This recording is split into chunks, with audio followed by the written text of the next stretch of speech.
네, 오늘 우리에게 주신 하나님의 말씀은 로마서 5장 8절 말씀입니다. 함께 읽겠습니다. 우리가 아직 죄인 되었을 때에 그리스도께서 우리를 위하여 죽으심으로 하나님께서 우리에 대한 자기의 사랑을 확증하셨느니라. 아멘. 오늘 저와 여러분이 함께 알아볼 주제는 슬기로운 교회 생활 시리즈 세 번째 주제인 세례입니다. 영상의 말씀을 시작하기에 앞서서 영상 한번 보겠습니다. 이 영상이 퍼지며 전 세계는 충격을 받습니다. 세례는 신성한 의식 행사로 나라별 또는 교파에 따라 세례 방법이 다른데요. 하지만 여기 조지아의 유아 세례는 그 방법이 다소 거칠어 보입니다.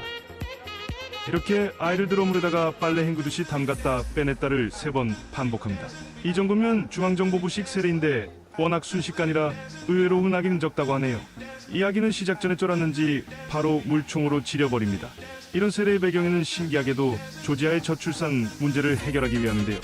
조지아의 총대주교는 저출산을 해결하기 위해 2008년부터 태어나는 모든 아기의 대부가 되어주기로 약속합니다. 때문에 전국적인 베이비붐이 일어났고 그렇게 태어난 아기들이 많아져 단체 세례를 하게 된 것인데 그 인원이 한 번에 몇백 명이 되다 보니 저렇게 빨리빨리 하게 됐다고 합니다.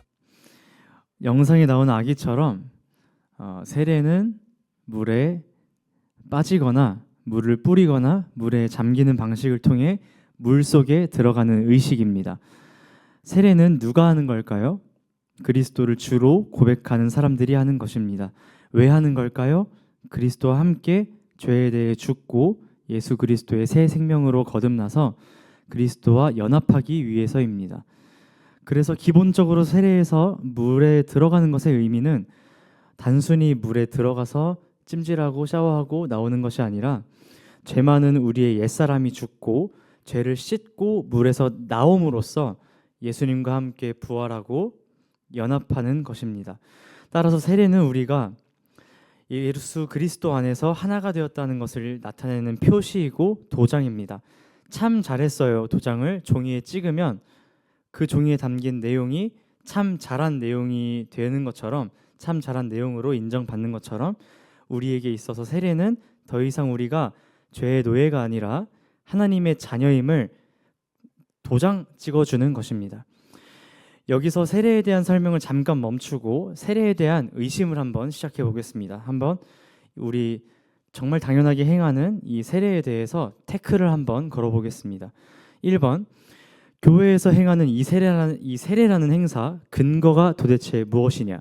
2번, 인간이 만들어낸 근거 없는 미신적 행위 아니냐?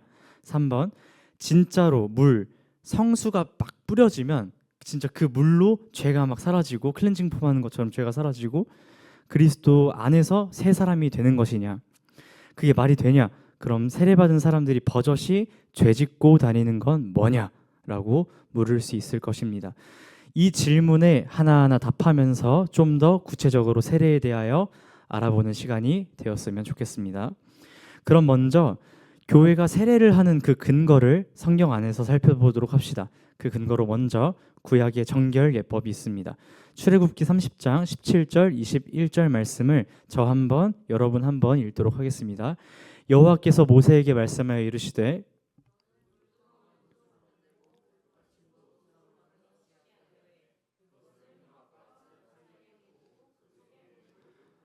아론과 그의 아들들이 그 두멍에서 수족을 씻되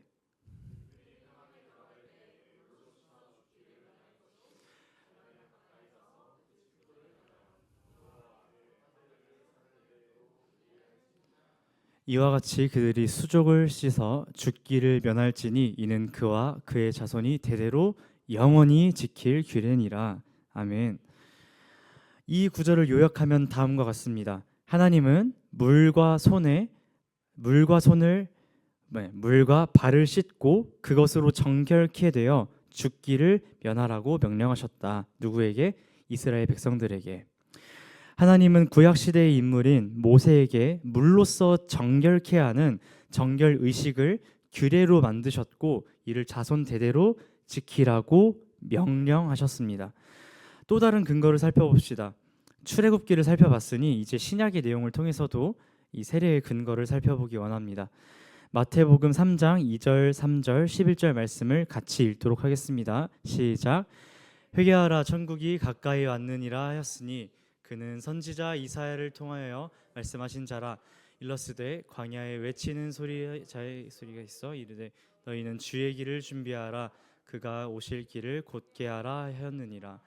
나는 너희로 회개하게 하기 위하여 물로 세례를 베풀거니와 내 뒤에 오시는 이는 나보다 능력이 많으시니 나는 그의 신을 들기도 감당하지 못하겠노라.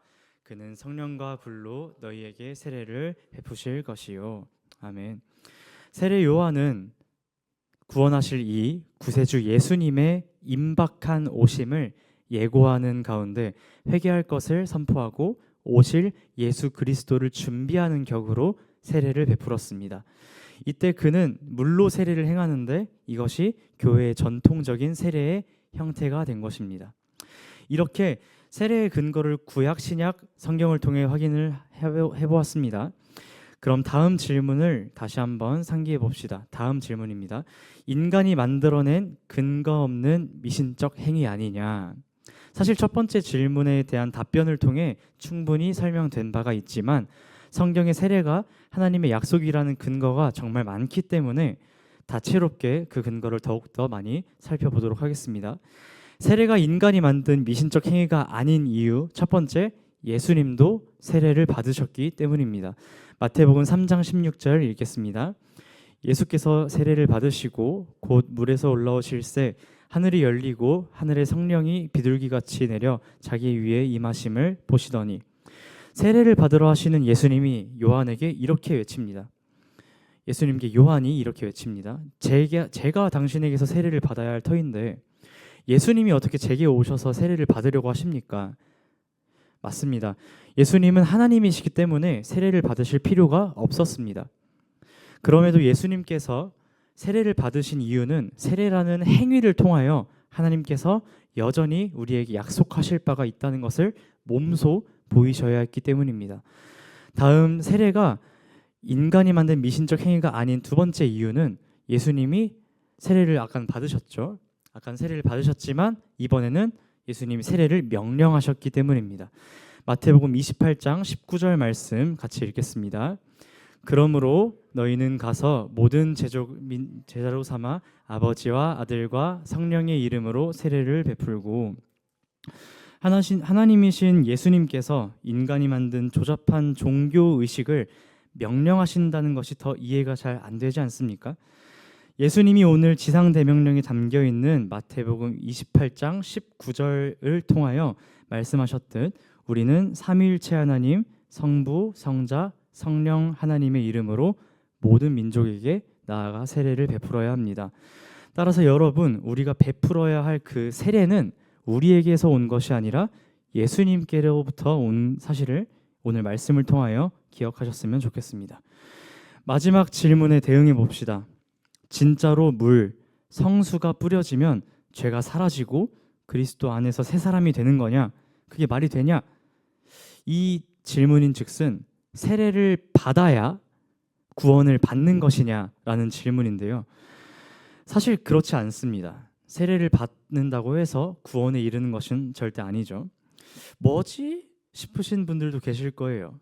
세례를 받으라는데, 학습 세례 다 받으라는데, 그럼 받아도 구원에 이르지 못하는 거, 왜 굳이 그럼 우리가 세례를 받아야 하는 것인가? 그렇게 조금 의아해 하시는 분들도 계실 겁니다. 세례를 받아야 사실 구원을 받는다고 말하는 입장은 가톨릭입니다. 천주교, 지금 성당을 말씀드리는 거예요. 그들은 세례를 구원의 수단으로 봅니다. 그러니까 그 천주교를 믿는 성당에 다니시는 분들은 세례를 인생의 목표로 삼고 그 세례를 받기 위해서 엄청나게 많은 노력을 합니다.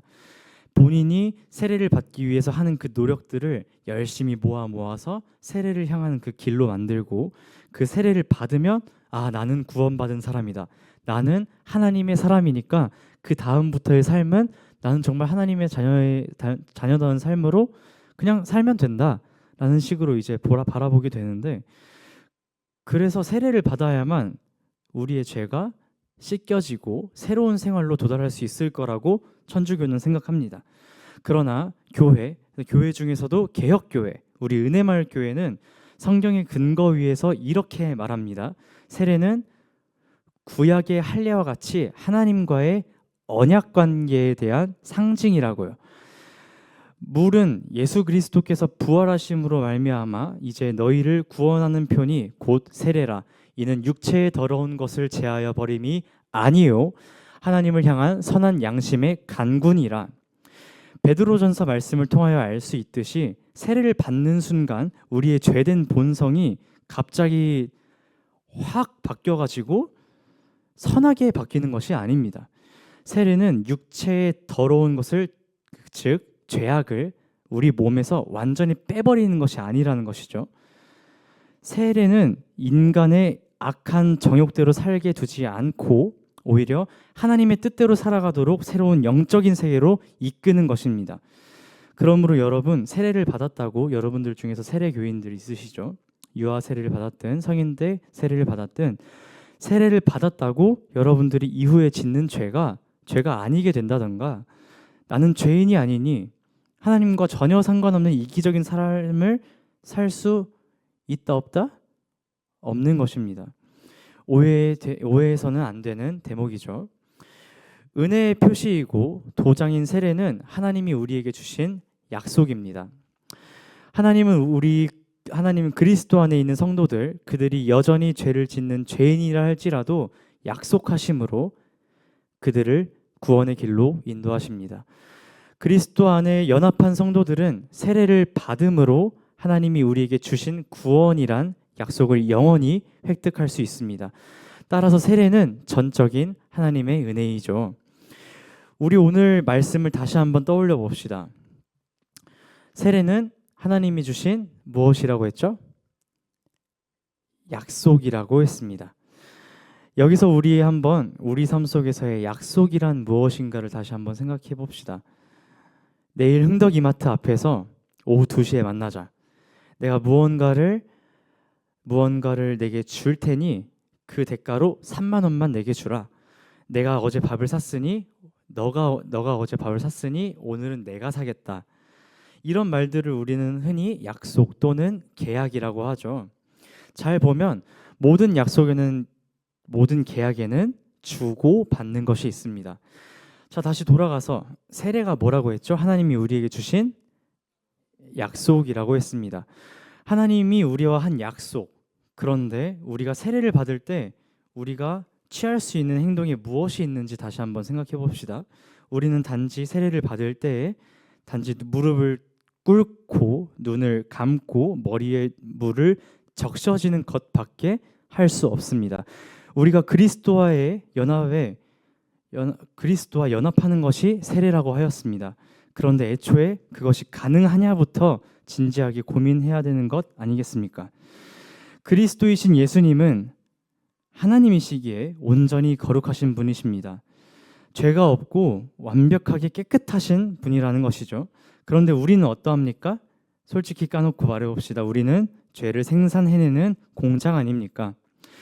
그래서 우리는 절대 그리스도와 연합, 예수님과 하나 되는 일은 상상할 수도 없습니다. 까마귀 노는 곳에 백로야 가지 말라라는 그런 말도 있는데, 심지어 세상에서도 이렇게 선과 악은 절대 섞일 수 없다고 말합니다.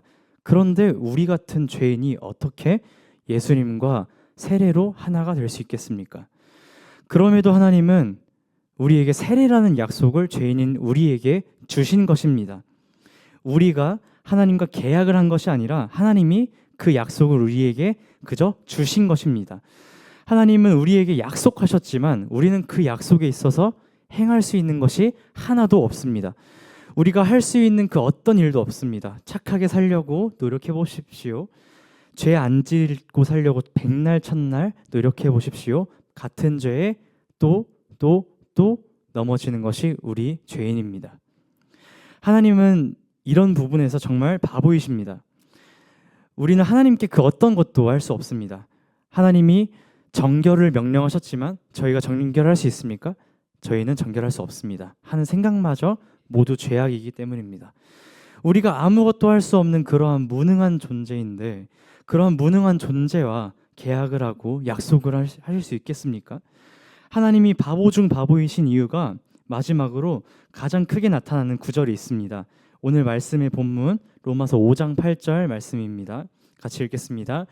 우리가 아직 죄인 되었을 때에 그리스도께서 우리를 위하여 죽으심으로 하나님께서 우리에 대한 자기의 사랑을 확증하셨느니라. 아멘. 오늘 본문 말씀은 세례에 대한 직접적인 언급은 하고 있지 않습니다. 그러나 하나님이 우리에게 세례를 주신 그 마음, 그 사랑의 마음을 잘 담고 있는 본문이기도 합니다. 우리가 죄인이었고 지금도 죄인이고 앞으로도 죄인일 거라는 것을 알면서도 우리에게 세례로 약속하시기 위해 그 은혜를 우리 손에 쥐어주시기 위해 하나님께서 2000년 전에 누구를 죽이셨는지, 누구를 우리에게 주셨는지 또 우리는 똑똑히 기억해야만 합니다. 우리를 위해 하나님은 유일한 아들이신 독생자 예수 그리스도를 십자가에 못 박혀 죽입니다. 채찍질을 당하고 십자가에 못 박힐 때 손등과 발등에 흘러나온 피는 흘러 2000년 후에 오늘날 우리에게 물로 뿌려져 우리의 죄를 덮습니다. 우리가 세례를 통하여 그리스도와 연합되었다면 우리의 죄악은 2000년 전 십자가에 못 박힌 그 예수의 몸과 함께 죽은 것입니다. 여러분, 세례는 이러한 점에서 단순한 종교의식이 아닙니다. 세례는 하나님이 자기의 아들을 죽이고 우리에게 주신 너무나도 고귀한 약속입니다. 그것들을 여러분이 믿으시길 축복합니다. 따라서 교회인 우리 각 지체는 하나님이 무조건적인 주신 이 유익을 안 받을 이유가 없는 것입니다. 우리는 예수님이 십자가로 흘리신 그 피로 우리의 죄를 용서받아야만 합니다. 그래서 하나님은 우리에게 예수님을 주셨습니다. 세례는 따라서 물로 받는 것이 아니라 예수 그리스도의 그 보혈로 받는 것입니다. 로마서 6장 3절부터 5절 말씀입니다. 바울의 마음으로 여러분에게 권면합니다. 여러분은 그리스도 예수와 연합하는 세례를 받은 우리 모두가 그분의 죽으심과 연합하는 세례를 받았다는 것을 알지 못합니까? 그러므로 우리는 그분의 죽으심과 연합하는 세례를 받음으로써 그분과 함께 묻혔습니다.